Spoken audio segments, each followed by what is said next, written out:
آئیے ذرا آگے بڑھتے ہیں، انعام ربانی سنیے، اس ماہ رمضان المبارک کی وجہ سے بندے پر انعام کیا کیا ہوتے ہیں۔ امت محمدیہ صلی اللہ علیہ وآلہ وسلم کو 5 مخصوص نعمتوں سے نوازا گیا۔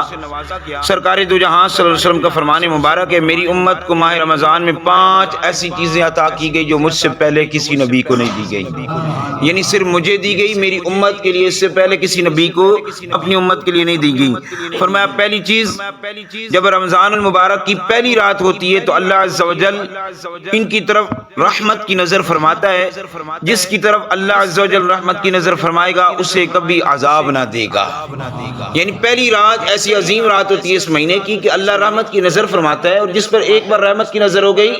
فرمایا گیا پھر قیامت کے بعد اس کو اللہ کبھی بھی عذاب نہیں دے گا۔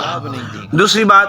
ارشاد فرمایا شام کے وقت ان کے منہ کی بو جو بھوک کی وجہ سے ہوتی ہے، اللہ تعالیٰ کے نزدیک مشک کی خوشبو سے بھی زیادہ بہتر ہے۔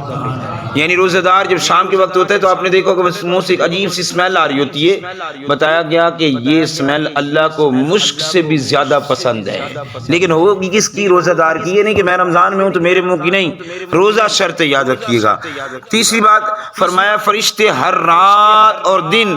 ان کے لیے مغفرت کی دعائیں کرتے رہتے ہیں، یعنی جو روزے دار ہوتے ہیں فرشتے رات اور دن ایک ہی دعا کرتے، یا رب العالمین اس کو بخش دے، یا رب العالمین اس کو بخش دے، یا رب العالمین اس کو بخش دے، اور کرتے کون ہیں؟ فرشتے۔ اور یہ بھی یاد رکھیے گا کوئی ایک فرشتے کی بات نہیں ہوئی کہ ایک کرتا ہے باقی، فرمایا جتنے فرشتے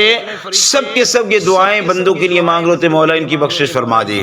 اور چوتھی بات، اللہ تعالیٰ جنت کو حکم فرماتا ہے میرے نیک بندوں کے لیے آراستہ ہو جا، ان قریب وہ دنیا کی مشقت سے میرے گھر اور کرم میں آرام پائیں گے۔ یعنی رب جنت کو فرماتا ہے کہ جیسے مزین و منور ہو، اور خوبصورت چیز کو دیکھ کر انسان کا دل ویسے ہی لبھاتا ہے، ایک خوبصورت کمرہ ہو جس میں پھول پتیاں بکھری ہوں، پھر خوشبوئیں آ رہی ہوں اور اس کی رنگینیاں بھی عجیب طرح کی ہو، ذرا سوچئے بندے کا دل کرتا ہے وہاں سے نکلنے کے لیے۔ تو یہ جنت ہے جسے رب حکم فرماتا ہے کس کے لیے؟ روزے دار کے لیے، کہ یہ روزے دار آج میری وجہ سے صبر کر رہا ہے، میری وجہ سے بھوکا رہ رہا ہے، میری وجہ سے پیاسا رہ رہا ہے، اپنی خواہشات کو میری وجہ سے ترک کر رہا ہے، اے جنت تو تیار ہو جائے، یہ ان قریب تجھ میں داخل ہونے والے ہیں۔ اور پھر پانچویں چیز میرے کریم آقا علیہ الصلوۃ والسلام نے ارشاد فرمائی، جب ماہ رمضان کی آخری رات آتی ہے تو اللہ عز و جل سب کی مغفرت فرما دیتا ہے۔ قوم میں سے یعنی صحابہ میں سے ایک شخص نے کھڑے ہو کر عرض کی، یا رسول اللہ صلی اللہ علیہ وسلم کیا یہ شب قدر ہے؟ میرے کریم آقا علیہ الصلوۃ والسلام نے ارشاد فرمایا، نہیں،